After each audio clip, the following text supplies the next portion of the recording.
Good morning from Chicago traders. It is Tuesday, the 24th of February, 2015. It's 8:01 a.m. Chicago time.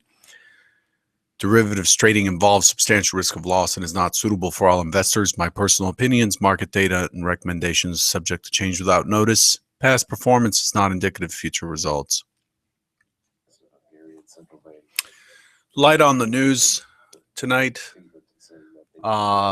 The Eurogroup finance minister is likely to sign off on Greece's 4-month loan extension via teleconference today.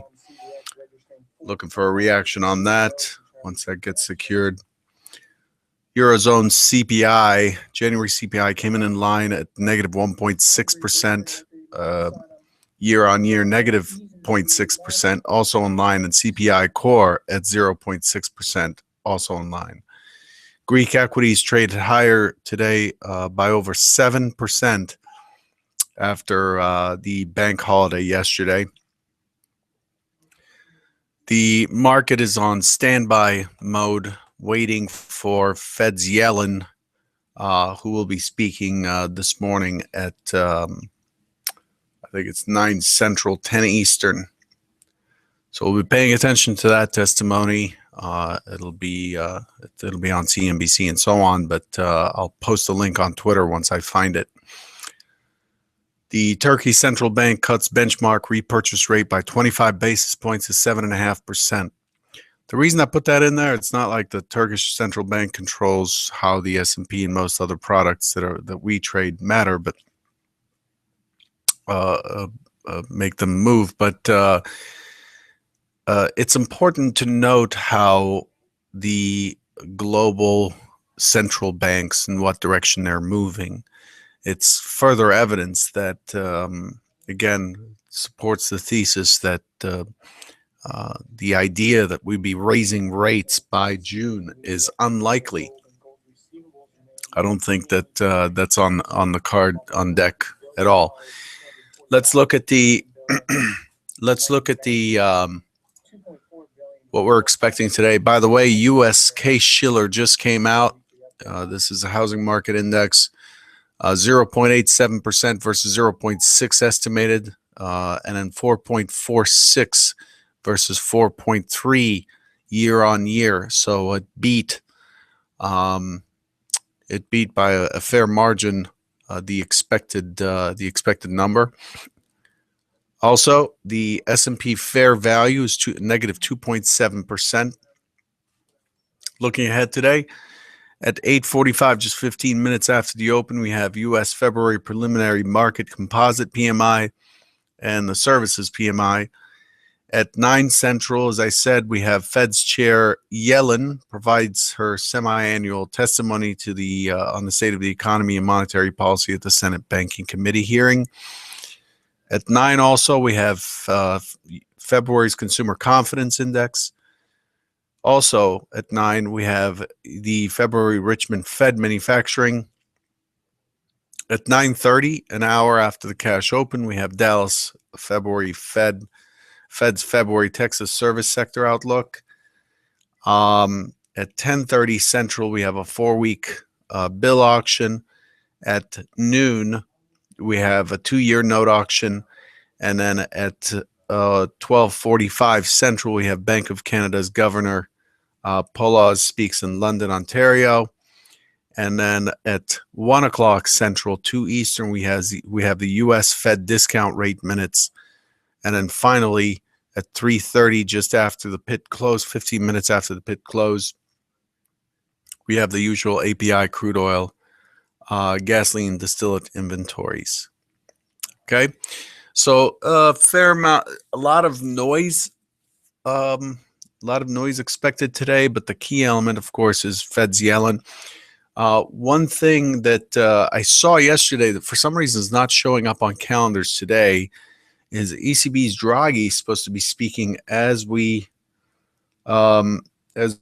speak here. I see ECB's Draghi listed for 8 Central, which should have started 5 minutes ago. I kind of scoured a little bit to look for a link somewhere. I don't see one, so I'm not sure who's right and who's wrong. But look out for comments from that as well. I'm not sure if it's accurate. Let's take a look at our technical picture, what we've done here. So a reminder of what we expected yesterday. Again, we always want to review what was said in yesterday's trader bite versus what actually happened, so that you can get a consistent picture of what has happened, how good of a job, what is it trying to do, how good of a job is it doing in getting there, what is likely to happen from here. Those are the contextual questions we're answering all the time. Let me turn on my news feed.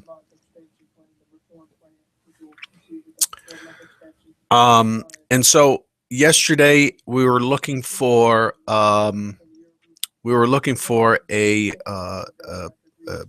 open in range in value. There's no real value from Friday because of this trend day profile here closing at the top. The expectation is for a quick test lower, and then for the market to rotate back up, and for new highs as the primary hypothesis. We're looking for new highs over 2108.75 because we have a weak high. So if we look at this composite here from the balance that we've achieved from the 13th going forward, you can see that there's no, this is a soft taper here. This looks like it's a pretty secure low down here, but up here it looks as poor as it did when it was at 2088.75. And so the expectation is for the market to make higher highs. 2109 was a measured move target, and it stopped 2108.75 on Friday. 2103 quarter was also the other measured move target. So if we look at what the market's done yesterday compared to the day before, is it opened right here at 2104.50, and it pushed right to the primary LVN. You see this LVN right here? The primary LVN, or the key LVN, is the first low volume node next to, above or below the point of control. It went right to it, 2105, and it sold off to the other side. We're looking for a test of 2102. 2100 is the next LVN, and then I expected it all the way down to this 2094.75 on Hypo 2. Hypo 2 was for a quick test up, responsive buying, failing to find buyers, rotating, dropping down into this 94.75 area. Neither plan fully worked. Yesterday was very much stuck in the middle. If you look at the day session volume, 724,000. It's about half of what it normally would be. So there's a lot of compression going on. Also, yesterday's range was the lowest so far this year. So it's very, very quiet. I'm not sure if it's quiet because because the market's anticipating news on Greece, or if it's quiet because the market doesn't want to commit to risk before Fed's Yellen speaks. I think it's the latter. I think the market's waiting for Fed's Yellen. And the evidence of that is the fact that on the overnight session, we've only traded 87,000 contracts, 88,700 contracts for the entire overnight session, with a mind-blowing range of 3.25 points. 3.25 points. That's rough. And so the normal, the expected volume overnights normally 3 times that at this point, with a range that's twice as wide at least. That's what's considered normal. And so with that information, we move forward into today. We're currently trading at 2107, again trading against this upper LVN from yesterday. Yesterday we had balance. Balance was 2105.75, or the value was 2105.75 to 2101.75, which happens to be the oh, I moved it. Okay. It's not the opening swing low. But the value here is very clear. The market did have a run on the close, 8 points, the widest range for the day. And it closed near highs. So it ultimately got its target that we had for Hypo 1, but it did it so late in the day. We still didn't get the higher high on this week high. Still looking for that. So for today, knowing that we didn't do anything overnight, knowing that Yellen's coming out at 9 Central, just a half hour after the open, knowing that there's also consumer confidence coming out, as well as the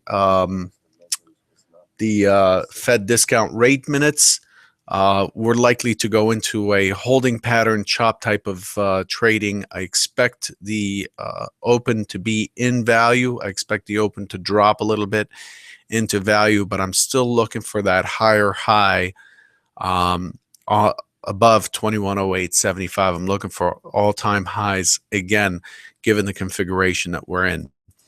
If we look at the composite overall, if we look at the composite since this 13th break higher out of the prior balance, we see that there's a nice cutoff here at 2099.75. So I'm watching for that level. That's the over underline. And then the point of control is below at 2091. So what we have is a two distribution profile, some pretty good meat here, good volume that's been established between Friday and yesterday, but the real value is down below. So I'd like to see this market go higher, but it's likely to go higher, make new all-time highs, and it's likely to be confronted with some pretty strong selling back into 2100. And once it breaks through, then I'm looking for 2091. Not saying that's what'll happen today, but this week has a lot in it. We have the overnight. We have China's HSBC manufacturing tomorrow. We have new home sales. Fed's Yellen speaks again, but we will already know what she was going to say. German unemployment on Thursday. UK GDP, initial claims, CPI, durable goods, house price index, Fed's Lockhart, and ECB's Lind on Thursday. And on Friday has about 6 numbers, as well as a couple of central bank speakers. So there's a lot that's ahead, is my point. And so I do expect this. I expect this to go higher, but I expect it to finally get its sellers, and I expect us to have an expanded range day this week. Look at this range. It's been compressing until we got the Greece news here on Friday with this big move, which is basically marking our entire range for this MC. And then we're back to compression. Whenever we have this compression, we have tighter and tighter ranges, and we have balance. We're likely to go into imbalance and to get some volatility. So look out for that. Euro Stocks 50 again. This is one of my favorite products. The Euro Stocks 50 is in a 2-day balance, the day before and Friday, just like the S&P is. Yesterday, it was expected to start rotating back up and pushing through this 25.39, has not done so. And in the overnight session, it's pretty tight. It's trading within the prior day's range, unable to break. We have a double top at 35.33 in the Euro Stocks, expecting that to be taken out this morning with some confidence there. The market's already tested the point of control and rejected it, has found buyers here at 35.11. The point of control at 35.15, and it's trading above the midpoint. So I'm looking for a continuation higher. Again, the target that's been around for now, 3 weeks or 2 weeks, is still 35.53, and we've done an amazing job at getting there. Very, very methodical and concerted move there. I'll leave you with those thoughts. Good luck today. Stay patient, please, at the beginning of today. You're likely to see chop given the overnight session. So stay patient, let it resolve itself, then stick your neck out and see what you can do with the day. Good luck, and I'll catch you tomorrow.